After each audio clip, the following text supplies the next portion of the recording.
नहीं, मुझे लगता है कि अब उसमें इंक्वायरी चली हुई है।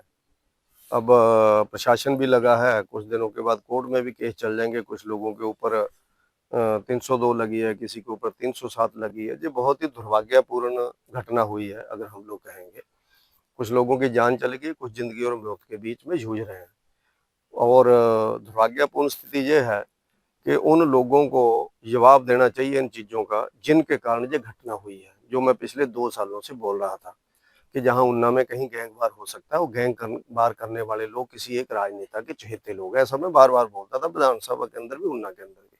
शायद उस समय जो हमारे पूर्व विधायक और चेत जाते और इन लोगों को, क्योंकि इन्हीं के डायरेक्शन के हिसाब से वो चलने वाले लोग थे सारे, तो उनको अगर शायद वो कहीं ना कर देते कि भैया ये इस इतना अलाउ नहीं हो पाएगी बातें, तो आज ना किसी व्यक्ति की जान जाती, ना कुछ लोगों के ऊपर 307 लगती, ना ही किसी को 302 लगती, और ना ही अंडरग्राउंड होकर के हमारे एरिया के नौजवानों को भागना पड़ता, और ना ही उनके माँ बाप आज, जिसको कहते हैं कि लंबी रातों में नींद नहीं आ रही होगी, जिनके बच्चे आज इन घटनाओं के अंदर फंस गए हैं। उसका जिम्मेवार कौन है, ये बताना चाहिए प्रशासन को, और पूर्व विधायक जी को भी बताना चाहिए इन घटनाओं का जिम्मेवार कौन है। क्योंकि मैं इस पे ज्यादा राजनीति नहीं करना चाहता। और अगर दूध का दूध और पानी का पानी जो गवर्नमेंट चाहती है, तो मुझे लगता है कि उन्ना के अंदर जो भी हो रहा है, फरोतियों की बात हो रही है, जो गोली कांड हो गया है, अवैध हथियार हैं, अवैध धंधे चल रहे हैं, लॉटरियां खेलने वाले लोग पकड़े जा रहे हैं, आगे भी ये घटनाएं होने की आशंका जाहिर की जा रही है।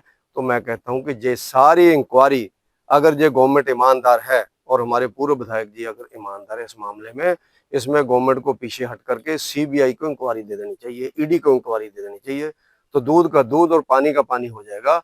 सीबीआई को दे दो लॉ एंड ऑर्डर की, और ईडी को दे दो सबके घरों के अंदर जो करोड़ों रुपए आया है इन दिनों के अंदर, पिछले 3 सालों के अंदर, उसकी सारी इंक्वायरी कराओ पूरे जिला के अंदर। दूध का दूध और पानी का पानी हो जाएगा। मेरी तो ऐसी डिमांड है। सतपाल सत्ती और उप मुख्यमंत्री प्रेशर होती कि भी जुगलबंदी के आरोपी जो है, नहीं, मतलब। चलो, उन्होंने एक बयान दिया है अपने पूर्व विधायक जी ने, उसमें हमारी कोई दुश्मनी नहीं है। जुगलबंदी तो हमारी उनके साथ भी है, उनके साथ भी फोटो पड़ती हैं जब हम 26 जनवरी को इकट्ठे बैठते हैं, आपने देखा होगा। हम सब लोग, जिसको हम लोग कह सकते हैं, कोई एक दूसरे के दुश्मन नहीं है, हम लोग प्रतिद्वंदी हैं। तो हमारी सबसे दोस्ती है, वो चाहे किसी भी एरिया के विधायक उन्ना विधानसभा क्षेत्र के हैं, चाहे किसी भी पार्टी के लोग हैं। हम सब लोगों को उन्ना के विकास के लिए लगना है और उन्ना के काम के लिए लगना है। और मुझे लगता है अच्छे कामों के लिए जुगलबंदी होना कोई गलत बात नहीं है। हमारी जुगलबंदी यहाँ कोई अवैध हथियारों वालों के लिए नहीं है। हमारी जुगलबंदी यहाँ कोई 2 नंबर का धंधे करने वालों के लिए नहीं है। हमारी जुगलबंदी अगर होगी, मेरी किसी के साथ भी होगी, मेरी तो सुक्खू जी के साथ भी जो है दोस्ती, मुख्यमंत्री जी की, तो सुक्खू जी को भी कह दें जाकर के, क्या इनसे बात मत किया करें। हमारी सबके साथ है। मुझे ऐसा, वीरभद्र जी होते थे हमारी, उनके साथ भी थी, बुजुर्ग थे हमारे, बड़े नेता थे। तो इसलिए मुझे लगता है ये बात नहीं है। गलत काम पे नेताओं को इकट्ठे नहीं होना चाहिए।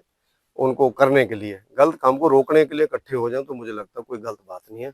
कल को हमें पूर्व विधायक जी को भी कुछ बताना होगा कि भैया ये गलत हो रहा, तो मैं तो बताता ही रहा हूँ। जो मैं आपको घटना बोल रहा हूँ, मेरी बात होती रहती थी कि भैया इनको रोको। मैं तो अखबार में भी बोलता था, विधानसभा में बोलता था, व्यक्तिगत कोई मिलता था उससे भी बोलता था। लेकिन आज अगर उनको लगता है उनकी बदनामी हो गई है, तो उसका जिम्मेवार कौन है, जो उनको सोचना चाहिए। एक बार कमरे के अंदर बैठ करके मंथन करना चाहिए कि इस सारी घटनाओं का जिम्मेवार कौन है।